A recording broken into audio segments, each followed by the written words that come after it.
Минатиот пат, кога зборувавме од Евангелието според Јован 21 глава, рековме дека Петар и апостолите се на еден испит, матурски испит, но за Петар тоа беше поправен испит.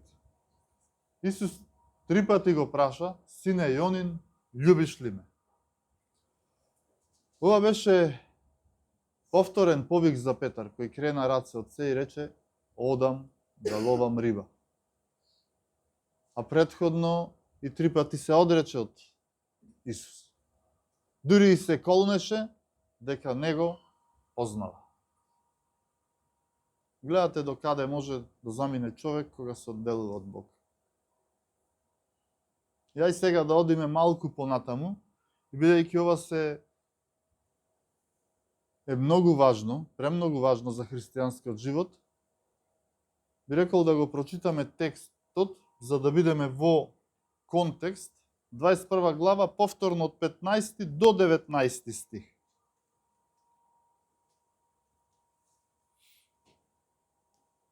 Откако завршија со појадокот, Исус му рече на Симона Петра: Симоне Јонин, љубиш ли ме? Повеќе отколку овие. Тој му рече: Да, Господи, ти знаеш дека те сакам. Му рече: паси ги моите јагниња. Му рече пак по втор пат: Симоне Јонин, љубиш ли ме? Му рече: Да, Господи, ти знаеш дека те сакам. Му рече: води ги моите овци на пасење. Му рече по трет пат: Симоне Јонин, ме сакаш ли? Петар се нажали дека по трет пат го праша: ме сакаш ли? И му рече: Господи, ти знаеш се, ти знаеш дека те сакам. Исус му рече: паси ги моите овци. Вистина, вистина ти велам, кога беше помлад, се опашуваше сам и одеше каде што сакаше. Но кога ќе остариш, ќе ги расшириш твоите раце и друг ќе те опашува и ќе те води каде што не икеш. А ова го рече, навестувајки со каква смрт ќе го прослави Бога, откако го кажа тоа, му рече: врви по мене. Значи, зборувавме за искрената и темелна љубов на Христос кон нас и нашата кон Христос. И љубовта не е едносмерна улица.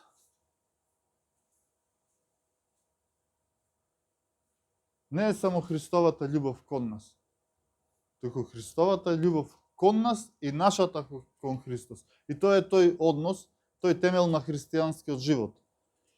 И тоа не сме да биде само едносмерно, само едносмерна улица. Христос кон нас, ние кон Христос. И тој што навистина љуби, тој што најмногу љуби, прашува: навистина љубиш ли ме? Тоа е темел на животот. Но овде нагласок е на нашата љубов кон Христос. И денес ќе го разгледаме овој текст за денеска што ни е. И тоа е краток текст, само 2 стиха, 21 глава, 18 и 19. Тоа ќе биде нашиот денешен текст. Ајде да ги прочитаме уште еднаш. Вистина, вистина ти велам, кога беше помлад, се опашуваше сам и одеше каде што сакаш. Но кога ќе остариш, ќе ги расшириш твоите раце и друг ќе те опашува и ќе те води каде што не икеш. А ова го рече навестувајки со каква смрт ќе го прослави Бога, откако го кажа тоа, му рече: врви по мене. Гледаме опашување, вели. Значи, опашување се мисли на појас, порано ги секој може сам да се опашува. Меѓутоа, вели, кога ќе остариш, ќе ги расшириш своите раце, вели, и друг ќе те опашува. Значи, гледате, ќе ги расшириш своите раце. И овде зборува за крстот, Исус му кажува на Јован. Крстот е средишна порака на Христовото Евангелие. Крстот е темел на христијанскиот живот. И видите, точно тој крст е темел на христијанската служба и повик на секој еден христијанин. Крстот е секогаш во средиштето. Ние мораме крстот да го гледаме како центар на се. И Лука вака го запишал Исусовиот јавен повик. Во тој јавен повик, во средиштето на повикот, повторно е крстот. Неговиот крст, Исусовиот крст и нашиот крст. Еве како тоа Лука го пишува, 9 глава, 23 до 26 стих. И на сите им зборуваше: ако некој сака да оди по мене, нека се одрече од себе си и нека го земе својот крст секој ден и нека ме следи. Зашто кој сака да ја спаси својата душа, ќе ја изгуби, а кој ја изгуби својата душа заради мене, тој ќе ја спаси. Зашто каква полза има човекот ако го добие целиот свет, а самиот себе се изгуби или се упропасти? Зашто кој се срами од мене и од моите зборови, и човечкиот син ќе се срами од него, кога ќе дојде во својата слава и во славата на Таткото и на светите ангели. Проповедањето на библиското крсто христоцентрично евангелие за светот е лудо, соблазно и срамно. И срамно, вели. Исус со причина овде го спомнува срамот. Крстот секогаш е срам. Вели, кој ќе се срами од мене и од моите зборови, јас ќе се срамам од него, вели. Ова е фер повик. Ако се срамиш, и јас се срамам од тебе. Не е и не може да биде едносмерна улица. Ние стално да пееме, да зборуваме за тоа како Бог не љуби, но што правиме ние? Лесно е само да пееме. Но прашањето е, љубиш ли ме? Дали си спремен да ги расшириш своите раце? Дали сме спремни да се жртвуваме? Или еве, надвор е ладно, некогаш врни, дожд, снег. Или ни се спие, ни се одмара, па останавме дома, ни е топло. Каков крст е тоа? Како тоа ние одговараме на повикот? Во какви времења ние живееме? Каква е таа комоција, тој комфорт? Ама крстот, тоа е денешниот текст. Постои причина зашто Павле им го пишува и посланието на римјаните. Дека тој не се срами од Евангелието. И точно тоа срамно Евангелие е Божја сила за спасение на секој кој верува. Срамно е да се проповеда тоа, да се проповеда Евангелието, зашто мноштво луѓе и молчат.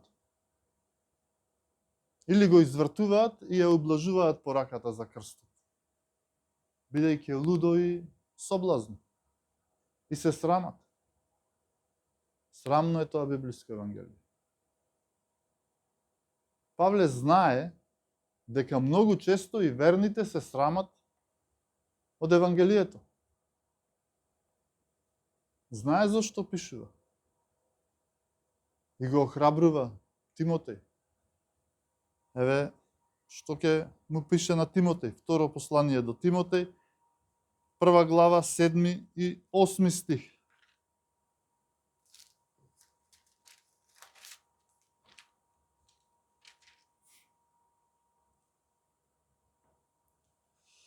Зашто Бог не ни даде дух на страшливост, туху дух на сила, љубов и себевладење. И така не се срамувај од сведоштвото за нашиот Господ и од мене, затвореник за него, туку страдај и ти со мене за Евангелието според силата на Бога. Луѓето се срамат од Евангелието и од црквата. Радосната вест е сметаат за срамна порака. Крстот е секогаш срамота. Никогаш крстот не бил прифатен. Луѓето тешко го прифаќаат крстот, страдањето. И сега тоа прашање, зошто Евангелието е срамно? Зошто понекогаш и верните, па и најверните се срамат од Евангелието? Од крстот, од Христос. Зошто? Па прво Евангелието е Божјо Евангелие, вели Павле. Тоа е Евангелие во неговиот син. А дури после тоа е Евангелие за наше спасение. И по природа тоа е крсто христоцентрично евангелие. И е Божјо евангелие. И што ме нешто Божјо, паднатата и грешна човечка природа не го сака. Бидејќи грешната природа не го сака Бог. Па и се што е Исусово. И сите ќе се сложиме дека во најмала рака е незгодно тоа. Многу верни му е незгодно и да се молат во ресторан.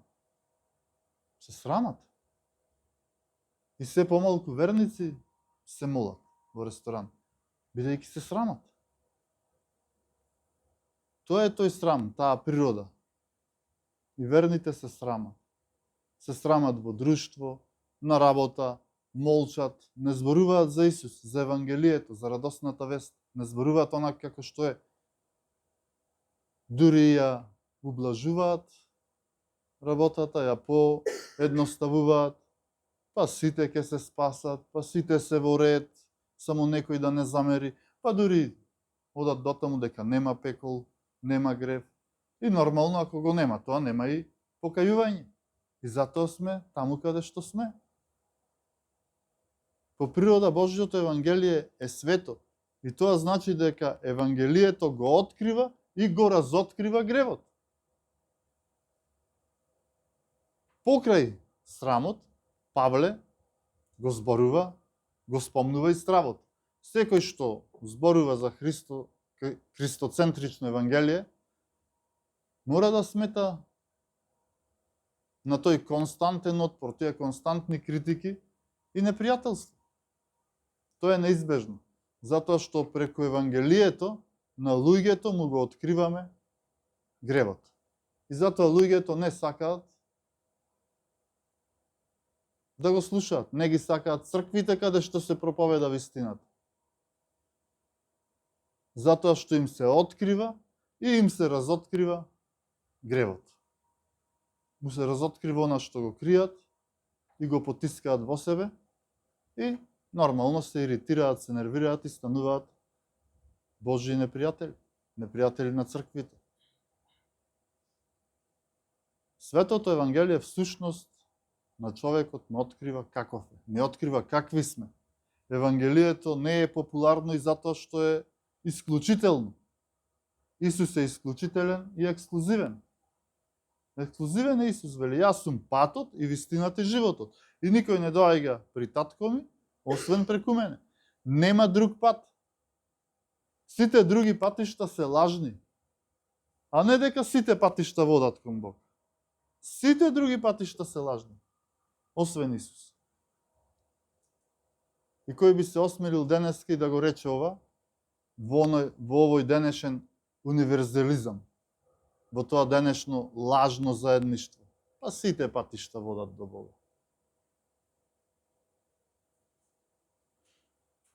Видете што проповеда Петар. Петар вака проповеда. Дела 4:12.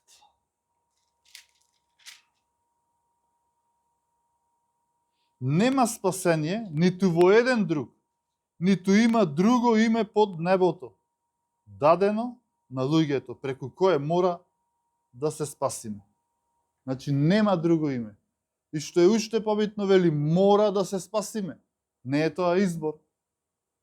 Во ред, ако сакаш, сакаш, ако не, никому ништо. Мора да се спасиме, вели. Но од што да се спасиме? Од праведниот Божји гнев, од пеколот. И нема друго спасение освен Исус Христос. Не постои друго. Затоа Евангелието не е прифатено и иритира. И затоа е срамно. Петар морал тоа да го научи. Ова е клучно, ова е таа матура што вели. И затоа и денеска разгледуваме само 2 стиха, бидејќи е многу клучно, многу важно. Понатаму, христокрстоцентричното Евангелие е Евангелие на милост.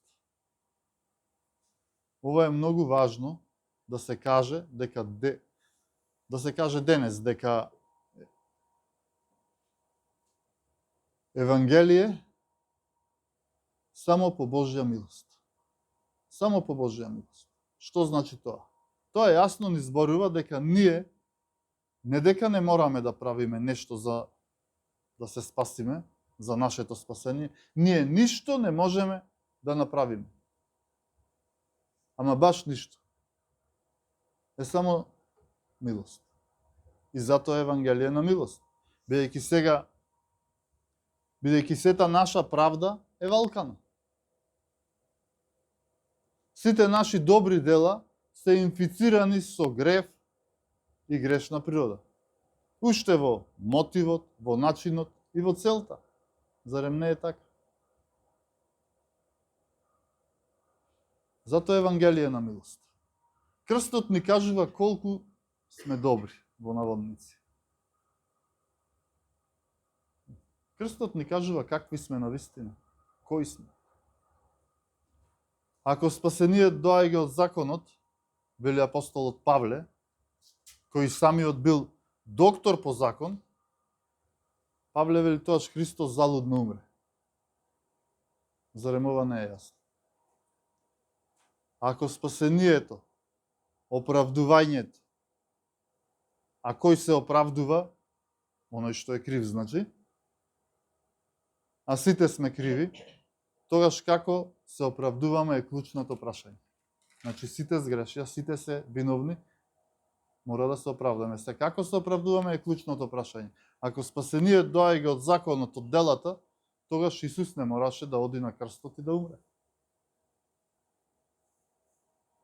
Но човекот е со таква природа, што тешко ја признава својата немојк, својата реална состојба пред Бог, и затоа Евангелието го иритира. Затоа крстот смета, бидејќи Евангелие на милост. А во нас нема ама баш ништо што би допринесло за нашето оправдување. Ете колку сме добри. Тоа го кажува крстот. Дека во нас нема ама баш ништо добро. И затоа се јавува тој отпор. Сега е тој отпор. Заради тоа. Тоа е тоа. Затоа човекот си прави своја традиција, своја традиционална религија, Евангелие и нешто плюс, бидејќи тој не е толку лош, па нешто ќе направам и ќе се спасам, Евангелие и нешто ќе додадам, па ќе скокнам по крстот, ќе правам ова или она, гледавме сега што се случуваше. И мислат дека со тие дела што се додаваат ќе се спасат. Дека не се толку лоши. Ама човекот е лош. И јас и ти сите сме подеднакво лоши, вели писмото. Сите под крстот сме исти. Нема ни еден оправдан. Нема ни еден праведен. Сите сгрешија, вели. Човекот никогаш не може да биде оправдан сам од себе.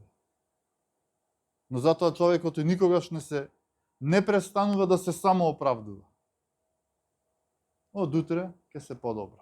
Од утре ќе правам ова, ќе правам она. Исто како некој што има вишок на килограми, па сака диета, па вели од понеделник. И пак истото. И цел живот така. Човекот никогаш не се откажува од самооправдувањето. Кој е крив? Па не јас. Секогаш некој друг е крив. Затоа Евангелието е срамно, бидејќи е Евангелие на милост. И чиј срам го покажува Евангелието? Нашиот посекако. Да не се занесуваме, не сме ние звезди, не сме кој знае што. Ние сме покаени грешници, спасени само по Божја милост, без никакви заслуги. Љубиш ли? Дали си спремен да ги расшириш рацете? Спремни ли сме да го проповедаме таквото Евангелие? Да го живееме таквото Евангелие? Дали сме спремни? Евангелието на љубовта е и заканувачко, се заканува. Тоа повикува на покајување, на обрајкање, изборува за временски и вечни последици, ако се одбива или ако се игнорира, ако се потиснува. и намерно, ако се искривува. Не е тоа сакаш, не икеш. Павле вели проклет да е кој не го љуби Христос. И ќе биде проклет за секогаш. Верувајте. Не сакаш. Ама мора да знаеш дека ќе имаш временски и вечни последици. Секое колено ќе се поклони пред него. И тоа треба да се каже.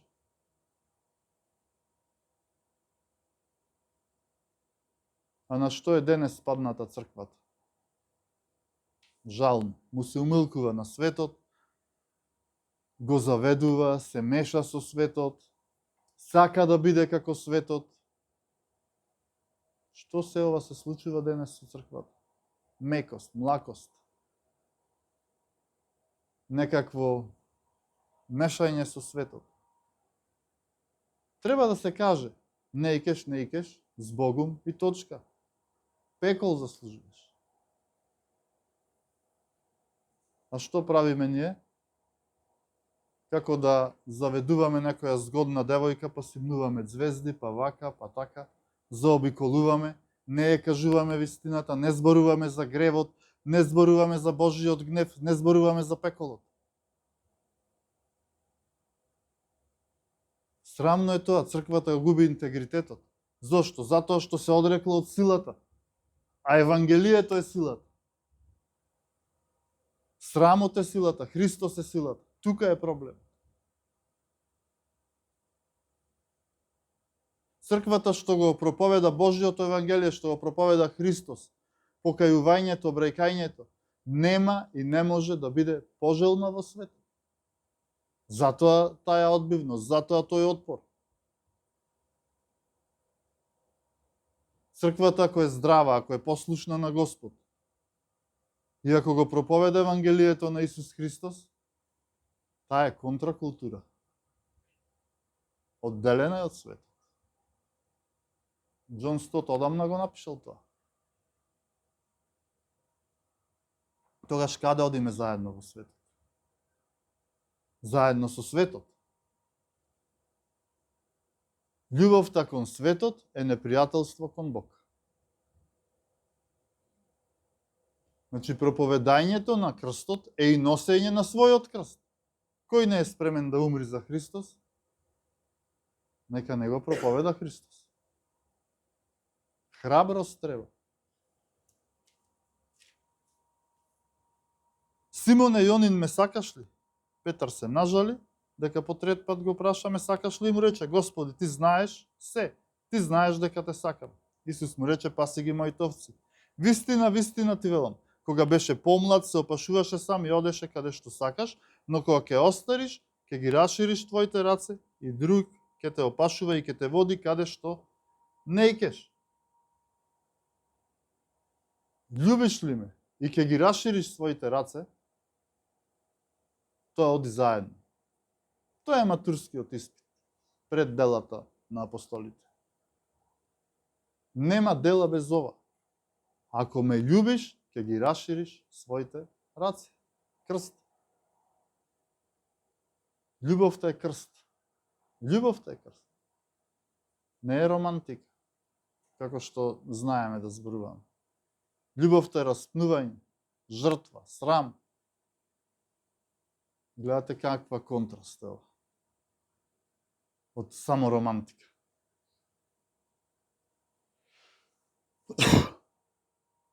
И кога ќе ја слушниме само оваа вистина, ќе ги расшириш своите раце, па едноставно и не допира некогаш толку длабоко, би рекле. И тука не сме многу поразлични од Петар, каков што бил и од апостолите. И би рекле, па дај охрабрине, во ред. Но големо прашање е, што те охрабрува? Дали желбата за нешто? Или потрагата по Бог? Желба или потрага? Лука забележува дека Исус 3 пати го навестил крстот и ниеднаш не го разбрале. 3 пати навестил дека ќе биде распнат, ама ниеднаш не го разбрале. Ние тоа не го слушаме. Кој има уво, нека слуша. И меѓу нас има луѓе што не слушаат денес. И јас се прашувам да не сум јас. Луѓето слушаат, ама не слушаат. Или слушаат она како што сакаат да слушаат. Во такво време живееме денес. Секој слуша она како што сака да слушне, она како што му одговара. Не сакаме да слушаме за крстот, не ни одговара тоа. Матеј ни зборува и тоа дека Петар пред повторниот повик не ја сваќал таа темелна вистина, тоа темелно прашање, и помина или не, ама не можеш во Дела на апостолите ако не го поминеш овој испит. Петар не го разбрал крстот, не сакал да го разбере поточно. Еве што вели Матеј 16 глава. 21 и 22 стих.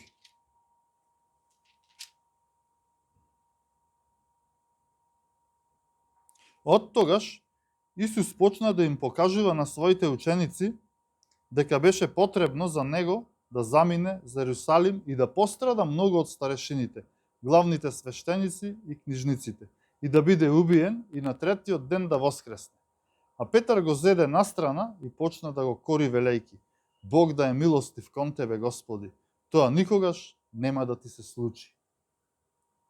Што вели Петар? Бог да чува тебе, никогаш да не се случува. Петар не го разбира крстот. Значи мора да го поминува и тест. Да ги расшириш своите раце. При Исусовото апсење се сеќаваме на таа случка. Петар со меч ги нападна војниците, слугите. Не разбира што е христијанство. И откако Исус му го исцели увото на слугата, веќе Петар сакаше постредина со меч, ама тој изгледа се мрдна и само увото му го скина. И откако Исус му го исцели увото, му вели: стави го мечот во ножницата, зар да не ја пијам чашата што ми ја даде мојот татко. Тоа му го вели Исус. Пред завршниот испит, пред Пентакостот, тоа е слегувањето на Светиот Дух, Петар не слуша доволно добро, не го разбира крстот, Евангелието. Тој се некако поинаку си го замислувал тоа. И кога му се срушија тие нереални очекувања, што ги имаше, што вели? Одам да ловам риби. Јас не мислев така. Но Петар после повторниот повик, кога Исус е на брегот,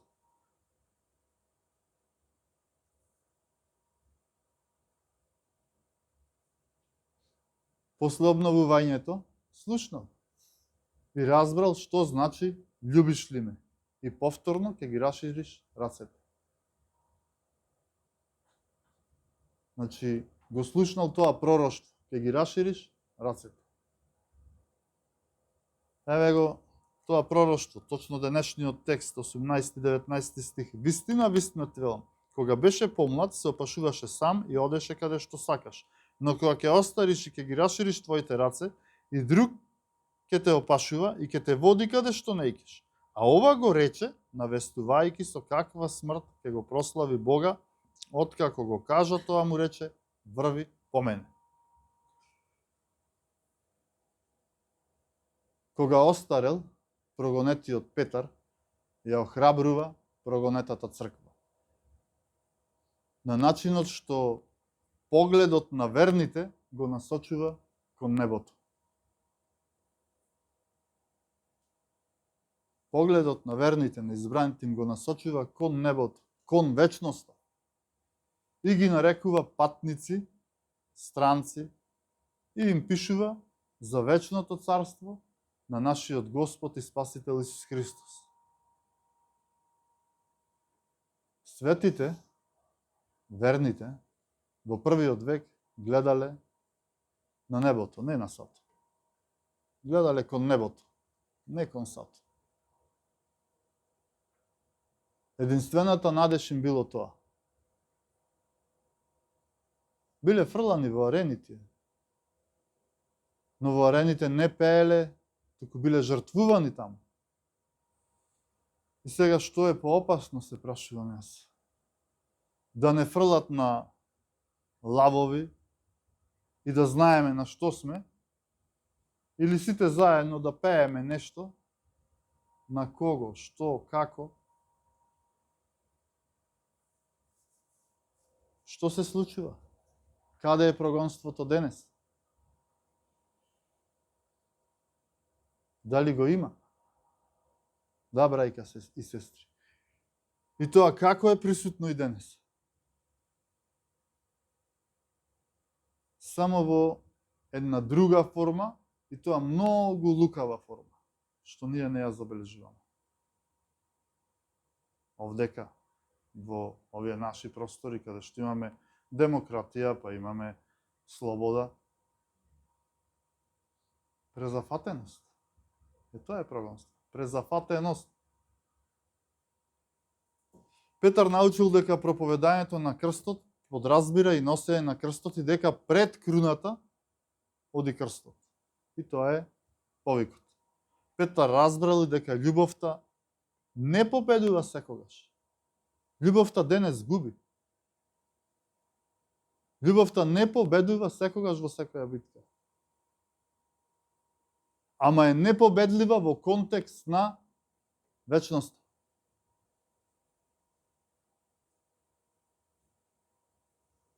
Само во контекст на вечноста таа е непобедлива. Значи понекогаш губи, понекогаш победува, но во крајната цел, во вечноста, љубовта победува. И таа е непобедлива. Значи тоа треба да се каже. Во вечноста. А не дека љубовта секогаш победува. И тоа Петар го кажува. И тогаш би се запрашале, па каде е тогаш љубовта денес? Зашто зборуваме? Зашто пееме? Дали сме заведени, измамени? Петар е сватил и е живеел вистината. Сватил дека следењето и проповедањето на крстот подразбира крст и дека љубовта вклучува страдање, прогонство, критика, отпор, непријателство. Еве што пишува Петар.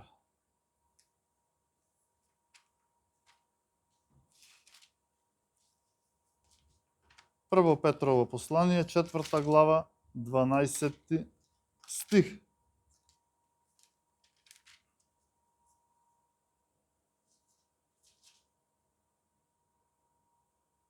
Возлюбени мои, не чудете се на огненото испитување што се појави меѓу вас, за да ве искуша, како да ви се случува нешто необично. Гледате, љубовта вклучува прогонство, огнено искушување, значи високи температури, опасно испитување, не искушува. Драги браќа и сестри, не е едноставно да се влезе во небото. Христос се даде и се бара. Затоа е само милост. Не е тоа така едноставно. Ние сме си го поедноставиле Евангелието и си го прилагодуваме кон себе. А вели да ве искуша Бога. Секоја вера е искушана. И само искушаната вера ги отвора портите на рајот. И понатаму гледайте што вели Петар. Туку радувајте се дека сочувствувате во Христовите страдања, за да можете да се радувате и да се веселите при откровението на неговата слава. Вели да имате соучество. Сега ако гледаме од некој бизнис аспект, би рекле имаме акции. Ама акции во што? Во неговото страдање. И само така ќе се радуваме и веселиме. И пак зборува за вечна перспектива. Да се радуват, да се веселите при откровението на неговата слава, вели. Тоа е вечна перспектива. Значи, само ако имаме акција или соучество во страдањето Христово. Петар пред крајот на животот, како што Исус му рече, кога ќе остариш, Петар го открива своето свајкање на крстот. Што значи крстот? Го открива и прифајкањето на својата насилна смрт и мачеништво.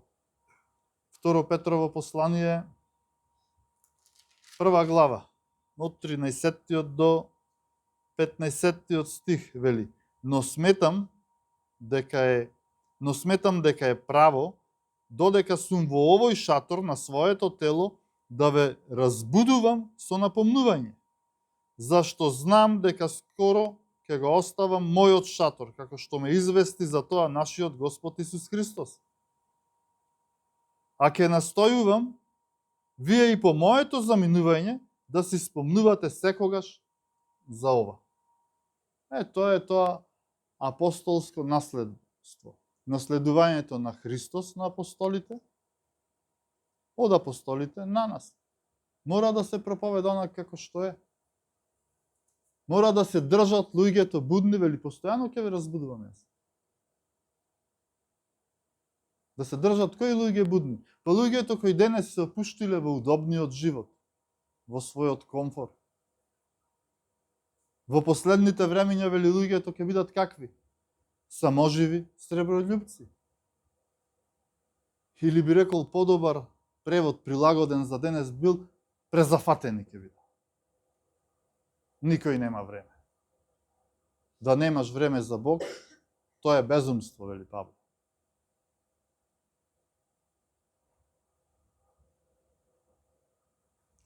Дека ова денеска што го читаме е вистина, во Рим има историски записи за мачеништвото на апостол Петар. И тоа се случило и тоа е историја. Еден историчар, Еузебие Цезарејски, кој бил веродостоен за тоа време и сигурен историчар, кој оставил сигурни веродостоен записи, оставил запис кој сведочи дека Петар ги раширил своите раце и на тој начин го прославил Бог. Еузебие го пишува она што Исус го пророкувал, она што и Петар и го пишува на црквата, дека Петар ќе заврши со маченичка смрт. И кога во време на царот Нерон, 64-та година, мислам дека, Петар го извеле во арената со намера да го распнат. Петар ги замолил дека не е достоен да биде распнат како Господ Исус и сакал да го распнат наопаку со главата надолу. И така го распнали. Значи, каква смрт било тоа? Уште пострашно распнување, со главата надолу. И Петар со својата смрт го прославил Бог. Убаво е со песни, со псалми да го славиш Бог. Убаво е со заедништво да го славиме Бог. Но видете го ова. Со својата смрт, маченичка смрт, го прослави Бога. Дали сме спремни на тоа? И затоа е Петар, Петро, Скарпа, затоа бил прв во црквата. И тоа е пример што треба да го следиме. Ако мене ме мраза и вас ке ве мразат, ако ме прогонуваа и вас ке ве прогонуваат, им рече Исус на апостолите, и ова се исполни. На тој начин што сите апостоли, освен Јован, умреле со насилна маченичка смрт. И Јован бил прогонуван и затворен и мачен. И на тој начин го прославиле Бог. И не само тие, до 4-тиот век, до Миланскиот едикт 312-313 година, 6 милиони христијани биле убиени, во арените биле фрлани на лавови, на диви зверови. И ова е историја, ова е запишано. И ова е тоа срамно Евангелие на Исус Христос. Христо, крстоцентрично Евангелие. Кој сака да оди по мене, нека го земе својот крст и нека ме следи. Сега, слушајки го ова, Некој може да каже, па зошто толку драматизирање околу се това? Зошто толку драматизација? Се е тоа во ред, се било така. Така е запишано, така и било, но ние не живееме во првиот век. Ние живееме во кој? Во 21. век. Каде што разговараме за вештачка интелигенција, дали тоа ќе ги замени проповедниците, пасторите, дали не. Не зборуваме за крв, за меч, каков меч, каква крв. Времињата се сменети. Навистина. Многу нешта се сменети, многу нешта се менуваат, брајки и сестри, ама Бог останува ист. А човекот станува се полош и полош. Тоа е вистината. Бог не се менува. Евангелието не се менува. Вредностите, моралот, етиката не се менуваат. Тоа останува. Исто, тука нема попуштање и не смее да се попушта. Иако светот попушта.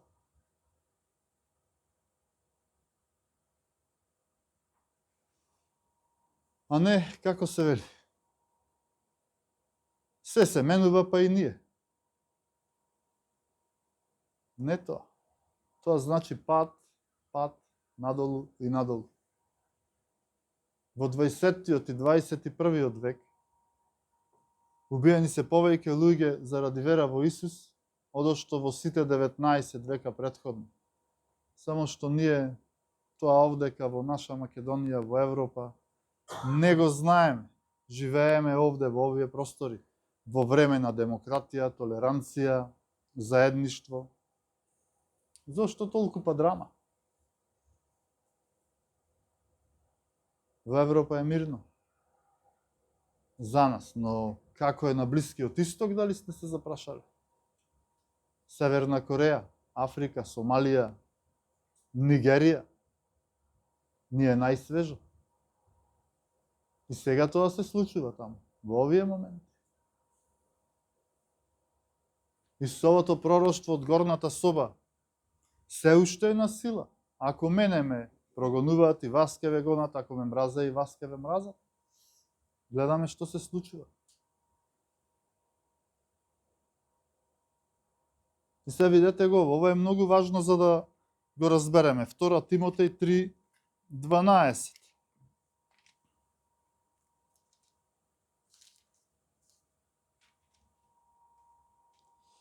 Значи, второ послание до Тимотеј, 3 глава, 12 стих, вели, а и сите кои сакаат да живеат побожно во Христа Исуса ќе бидат гонети. Сите кои сакаат да живеат побожно ќе бидат гонети.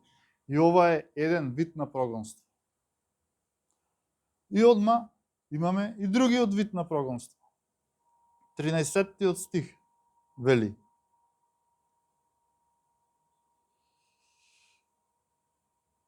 додека злите луѓе и измамниците ќе напредуваат во злото, измамувајки и бивајки измамени. Што е полошо денес? Прогонство, измамници. Имаме, значи, прогонството или измамувањето. Нема прогонство кај нас. Ама колку има измамници, заводници, колку има измамени, заведени. Страшно е. А се во Исусово име. Ова е времето во кое ние живееме, мили брајки и сестри. Ова е тоа време. Додека злите луѓе и измамниците ќе напредуваат. И тоа го гледаме. Па велиме, гледај, овие напредуваат. Колку се лоши, напредуваат. Така вели? Така вели писмото. Додека злите луѓе и измамниците ќе напредуваат во злото, измамувајки и бивајки измамени. Значи, злото ќе расте. Злото расте денеска. И сега се прашуваме, црквата е прогонета или измамена? Што е полошо? Да ве фрлат во арена и знаете, тоа знаете, кај одите, кај Господ, или да ве заведат, да ве измамат, а не знаете каде сте. Денеска тоа се случува. За крај, љубовта и жртвата одат заедно. Нема љубов без жртва. Тоа е важно и тоа Петар морал да го научи. Љубовта е давање, а не земање. Дури и давање на својот живот, како што видовме. Дали сме спремни да жртвуваме за Исус, да се жртвуваме за Исус, за црквата? Да жртвуваме нашето време, нашите финанси, дали сме спремни? Па дури и нашиот живот. Господ не прашува, живееме ли побожно? Како живееме? Тоа е прашање валидно. Но еве го и охрабрувањето. 2 Тимотеј, 3 глава, 14-15 стих. А ти остани во она што си го научил. И во што си убеден, зашто знаеш од кого си го научил и зашто од детството ги познаваш светите писма, кои можат да те направат мудар за спасение преку верата во Христа. Остани во Христа. Биди во Христос. Тоа е мудрост за спасение. Тоа е мудра одлука, мудар избор. И се сведува на тоа. Љубиш ли ме и врви по мене. И дали сме ние сега спремни да ги расшириме рацете? Дали сме спремни да ја платиме цената? Тоа е Евангелие по милост заради Негова слава. Секој мора да си одговори на ова. Дали сум спремен? Да се молиме. Татко Небесен, ти благодариме за Твоето Слово, што си ни го дал, што си ни се открил преку тоа Слово. Преку тоа Слово ја спознаваме Твојата природа, ја спознаваме и Твојата љубов, Господе. Но и преку тоа Слово не откриваш какви сме ние, дека ние не можеме ништо без Тебе и дека единствено ни преостанува да бараме милост од Тебе. Затоа те молиме, Господе, смилувај се над сите нас. Подари ни вечен живот. Господе, се молам и за оваа заедница. Ти смилувај се, ти зацврстувај ја во верата. Ти води ја по Твојот пат.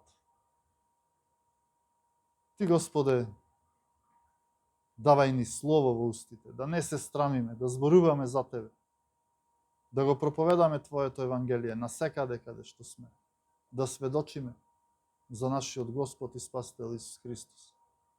И сега се оставаме во Твои раце, во Твое водство, Господе. Ти води не низ овој наш живот. Ти, Господе, знаеме дека ни даваш и прогонства, и мачеништво, но знаеме дека и Ти си покрај нас, и Ти соучествуваш со нас во сето тоа. Бидејќи Ти сето тоа го помина. Ти давај ни сила да издржиме во овој свет, свет полн со грев, со омраза, каде љубовта само се пее и само се зборува, но и не се живее. Се оставаме во Твои раце и по Твоја волја. Во Христовото име молиме. Амин.